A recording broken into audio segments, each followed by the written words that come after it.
I would like us all to consider the following, if we would, because this topic, I believe, is going to really help a lot of us. You and I are Homo sapiens. There's no ambiguity about this. There is no confusion about this. It is a fact. You and I are classified as a species, and as a species, you and I are in the classification of Homo sapiens. Now that makes us unique, makes us different. So, the topic that we're going to discuss here is this. If man, who is a Homo sapien, must be saved because our species sinned, then this needs to be explained. What's really going on here? Because if you will stop and just take time for a reality check, you will see that this is not fringe, this is not, out there beyond unreasonableness. In fact, I believe it is the core question our species needs to ask. So, the fact of the matter is Homo erectus, primitive man. And regardless of how you want to take a look at this, unfortunately, we have been divided. Evolution is a fact. It's happening all around us. Life itself evolves. It never stays a constant. And to think anything else is regressive. And that's probably been a lot of our problem as a species. We're not advancing, we're regressing. So the 5 early hominids are right here. Now, folks, these people, and they are people, just not the people that we are today, they lived.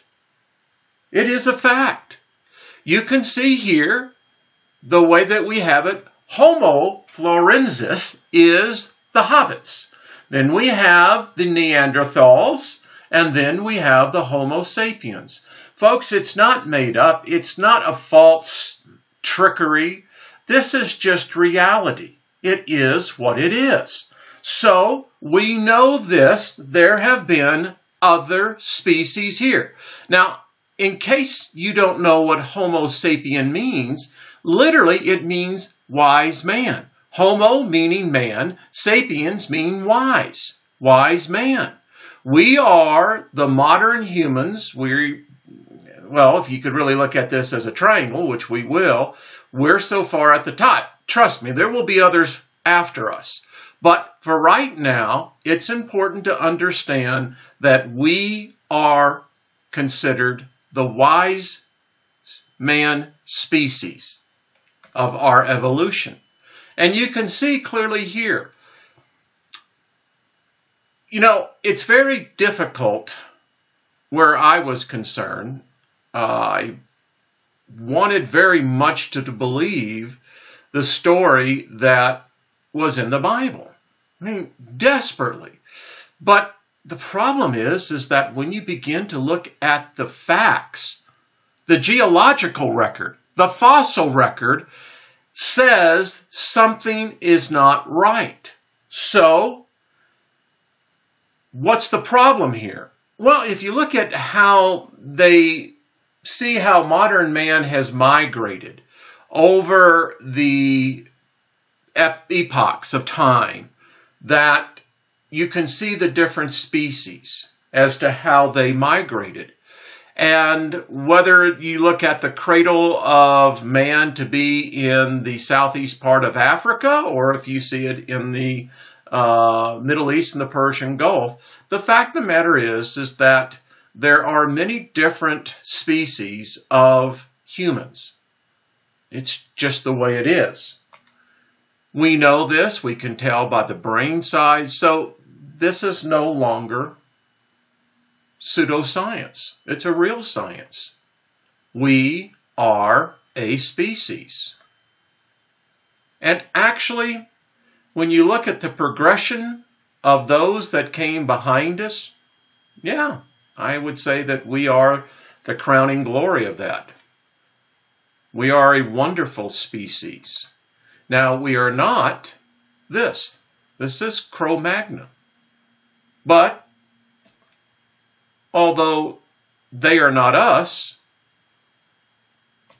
and neither is he, Neanderthal, they are part of us. Their DNA is in us. We know that. That was conclusively shown in the Human Genome Project. So we continue to get evidence as our knowledge increases, our wisdom expands. We now have more and more evidence of many of the questions that for thousands of years our species didn't understand. So my question that I pose to all of us, who sinned first? Was it the Homo Sapiens? Was it the Neanderthals? Was it the ERECTUS? Who sinned first? Because if you take the position that man sinned, please tell me which man, at which time, at which point in history did he sin? Which species? Because how can this be true? I mean, seriously, folks. I mean, you look at this very rationally. And how can that be that? So who here sinned? Tell me who sinned against God or a God. I don't know which God, but tell me which one of our ancestors sinned against God. And if they didn't, then why did they go extinct? Again, how can this be true?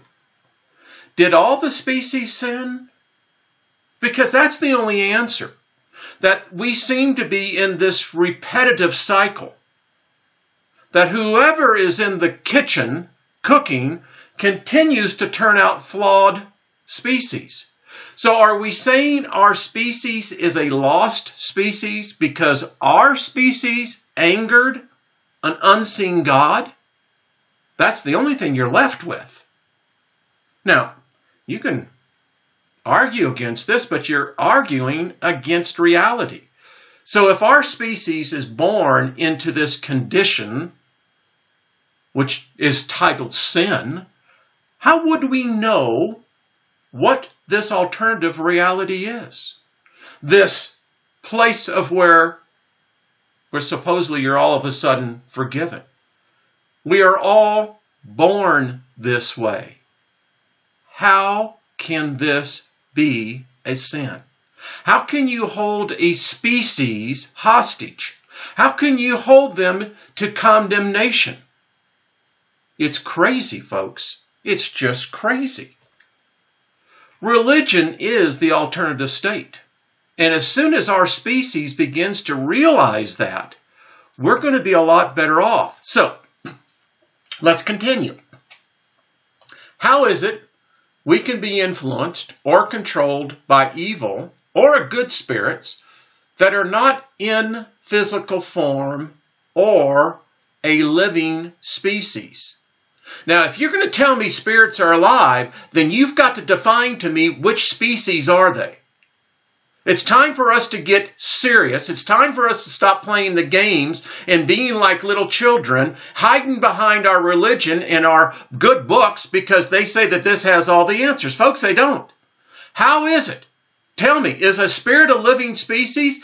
And how can our species defend ourselves from these assaults against our species? Because that's what it really comes down to, folks. It really is an assault. If a spirit is not alive, then we're outgunned to begin with. They're not a species. They have no right here. Now, if you say that they do live, then folks, this is an invasion. An invasion against an enemy that we can't see, we can't defend ourselves against, and who has been here longer than us and smarter than us. how would we know, really, who is the good spirit and who's not?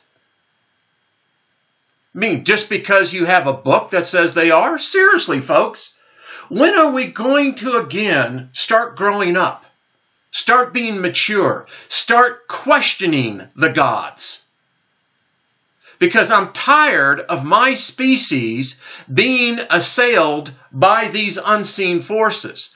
They're not like us, never have been.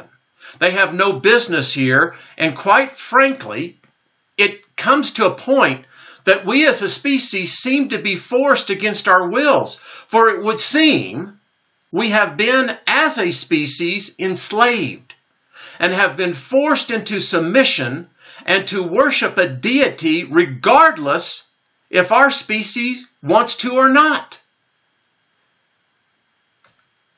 It wants us to be confused is the only answer. Because again, if you're telling me God, Holy Spirit, whatever your deity is, if they are not Homo Sapiens, they are our enemy. They are not like us.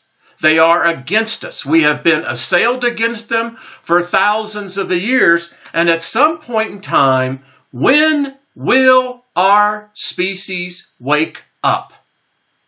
That's what I'm going to leave you with. Because I love to see your comments. Because I want you to define for me. And don't get into your religious theology. Start thinking as a sovereign being. Why are we being assailed by these unseen, unhuman, not part of us, and yet they attack us, they control us, they dominate us, and they enslave us? So you tell me, when is it we're going to wake up?